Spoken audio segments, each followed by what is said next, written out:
এবছর বাড়তি উৎসাহ উদ্দীপনায় বাঙালির প্রাণের উৎসব পহেলা বৈশাখ উদযাপিত হবে। বর্ষবরণ ঘিরে নেওয়া হয়েছে ব্যাপক নিরাপত্তা ব্যবস্থা। ঢাকায় নিরাপত্তার জন্য ২১টি স্থানে থাকবে ব্যারিকেড, সিসিটিভি ক্যামেরা দিয়ে পুরো অনুষ্ঠান মনিটরিং করা হবে। শোভাযাত্রায় মুখোশ, ব্যাগ এবং দাহ্য পদার্থ ব্যবহার করা যাবে না। নির্ধারিত সময়ের মধ্যে অনুষ্ঠান শেষ এবং স্থান ত্যাগ করতে হবে। রমনা পার্কে প্রবেশের জন্য ৩টি গেট এবং বের হওয়ার জন্য 2টি গেট ব্যবহার করা যাবে। পহেলা বৈশাখ ঘিরে ঢাকার রমনা বটমূল এলাকার প্রস্তুতি এবং নিরাপত্তা ব্যবস্থা পরিদর্শন ও মহড়া শেষে ব্রিফিংয়ে এসব কথা জানিয়েছেন র্যাবের মহাপরিচালক AK শহীদুর রহমান এবং ডিএমপি কমিশনার শেখ মোহাম্মদ সাজ্জাদ আলী।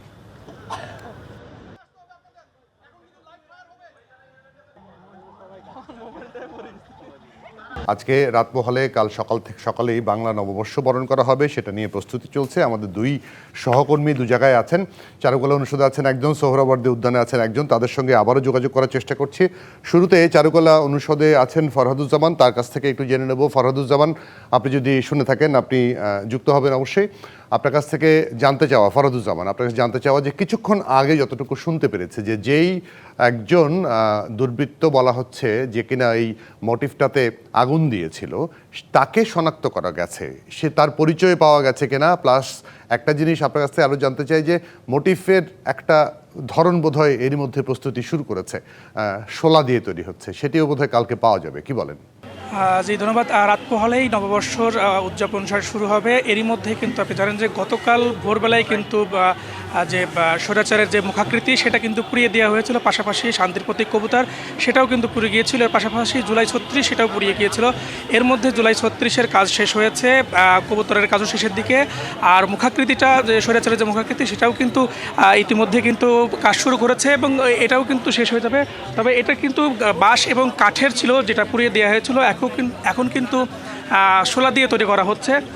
আমরা এই যে যারা কাজ করছেন তাদের সাথে কথা বলছি, তারা বলছেন যে আগামীকালের মধ্যেই বা আজকে রাত্রেই হয়তো শেষ হয়ে যাবে এবং কালকে এটা প্রস্তুত হয়ে যাবে। এর পাশাপাশি আমরা, আপনি যেটা বললেন যে এই যেটা পুড়িয়ে দিয়েছিলেন তার একটা পরিচয় কিন্তু মিলেছে, যদিও আমি প্রক্টরের সাথে নিজে কথা বলেছি।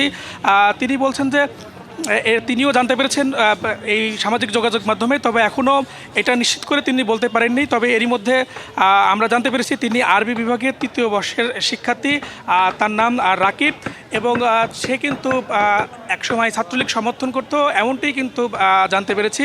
তবে এখনও এই বিষয়ে পুরোপুরি নিশ্চিত করতে পারেনি প্রক্টর, এবং তাকে কিন্তু গ্রেপ্তারে কিন্তু অভিযান চলছে, এটাও কিন্তু আমরা জানতে পেরেছি। তবে এখন পর্যন্ত আইনশৃঙ্খলা বাহিনীর সাথে আমরা কথা বলেছি, তিনিও কিন্তু জানেননি, এটা নিষেধ করতে পারেনি।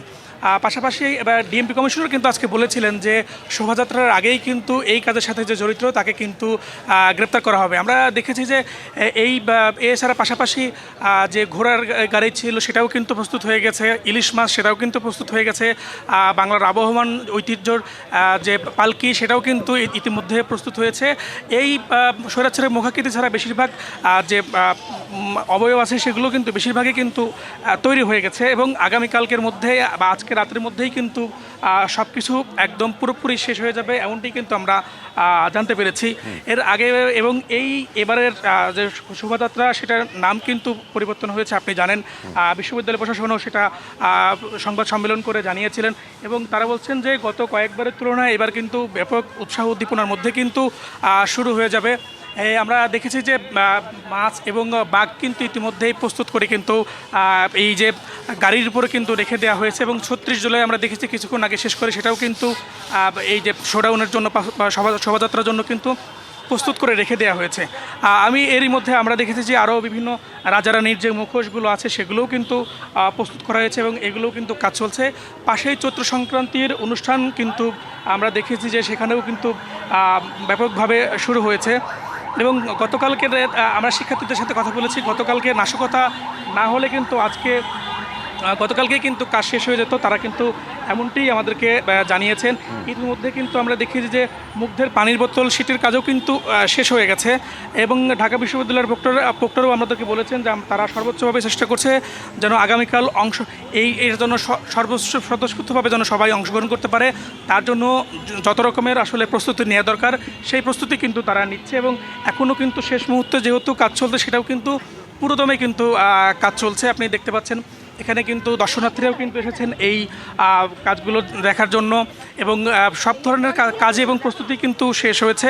আর যে গ্রেপ্তারের বিষয়টা এখনো কিন্তু গ্রেপ্তার হয়নি। আমরা আপনি দেখতে পাচ্ছেন যে কবুতরটাও সেটা তো কিন্তু ফরহাদ বললেন, সে আপনি একদম আপনি সেখানে থাকতে থাকতে একটু জানাবেন যে আরো একটা জায়গায় যেটা মানে বহু বছর ধরে আমাদের বাংলা নববর্ষ উদযাপনে যে একটা বড় অনুষ্ঠান হয় রমনা বটমূলে ছায়ানটের অনুষ্ঠান, সেটির প্রস্তুতি নিশ্চয়ই একটু আগে দেখে এসেছেন আপনি। সেখানকার সম্ভবত ছায়ানটের শিল্পীরা এখন রিহার্সাল করছেন, সেখানে নিরাপত্তার কথা আমরা জানিয়েছি। সেখানে তো আর কোনো ঝুঁকির কিছু নেই, আপনি যতটুকু জানেন একটু জানাবেন আমাদেরকে।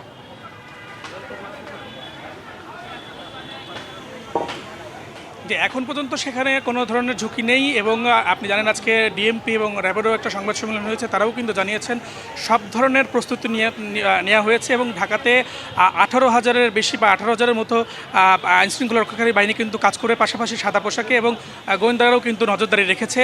এবং তারা বলছেন যে এবার এটি সম্পূর্ণভাবেই একদম নিরাপত্তার মধ্য দিয়েই কিন্তু এবারের পহেলা বৈশাখ উদযাপন করা হবে এবং কোনো ধরনের ভীতি বা কোনো ধরনের নাশকতার কিন্তু কোনো তথ্য কিন্তু তারা পায় নাই। তবুও তারা কোনো সংখ্যায় আসলে এড়িয়ে যাচ্ছেন না, সব কিছু তারা নিরাপত্তার জন্য কাজ করছেন এবং এখন পর্যন্ত সেখানেও কিন্তু প্রস্তুতি চলছে আগামীকাল যেন সকালে যেন সুষ্ঠুভাবে যেন শুরু করতে পারে, তার জন্য সমস্ত প্রস্তুতি কিন্তু আমরা দেখেছি স্যার, সেটা কিন্তু নিয়েছেন। জি, আমরা একটু জানাবেন যে এখান থেকে যে বাইরে থেকে দর্শনার্থী যারা ঢুকছেন সেটা একটা নিরাপত্তার বিষয়টাকে আমি কোনো পুলিশ আপনার সামনে দেখতে পারলাম না, কয়েকজন পেট্রোলিয়াল মোবাইল টিমের সদস্য আছে, তাদেরকে এবার ঢুকতে দিল কেন? দেওয়ার তো কথা না, যেহেতু একটা অনাকাঙ্ক্ষিত ঘটনা ঘটেছে এরই মধ্যে।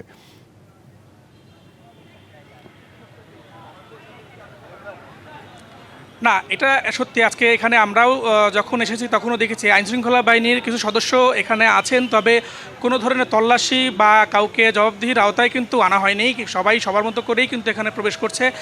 যেহেতু গতকালের একটা ঘটনা ছিল, এরপরেও কিন্তু আমরাও দেখিনি যে খুব বেশি কড়াকড়ি বা আজকে আবার এমন নাশকতা হবে কিনা, এইটাও কিন্তু আমাদের চোখে পড়ে নেই। কারণ আপনি জানেন যে গতকালও কিন্তু এখানে সেই আইনশৃঙ্খলা বাহিনী বা পেট্রোলিয়াল টিম কিন্তু ছিল, তার মধ্য দিয়েই কিন্তু ভোরবেলায় কিন্তু এই আগুনটা দেওয়া হয়েছিল। আজকেও কিন্তু এমনটাই আছে, যদিও আইনশৃঙ্খলা বাহিনীর কিছু সদস্যকে আমরা দেখেছি, বাট তারা খুব বেশি যে তারা তল্লাশি করবে বা কাউকে সন্দেহমূলক হবে, আমরা আসার পরে কিন্তু এমনটি কিন্তু চোখে পড়েনি। বা পেট্রোলিয়াল টিম বা এখানে যারা দায়িত্বরত রয়েছেন তারাও কিন্তু কোনো ধরনের তল্লাশি বা কোনো ধরনের জিজ্ঞাসাবাদ কিন্তু করেনি, আমরা কিন্তু দেখেছি। আজকে যে এমনটা ঘটবে কি ঘটবে না সেই নিশ্চয়তা কেউ দিতে পারছে না। জি, ফরহাদ অনেক ধন্যবাদ, কৃতজ্ঞতা আজকে আমাদেরকে সময় দেওয়ার জন্য। ফরহাদুজ্জামান আমাদের সহকর্মী ছিলেন ঢাকা বিশ্ববিদ্যালয়ের চারুকলা অনুষদে।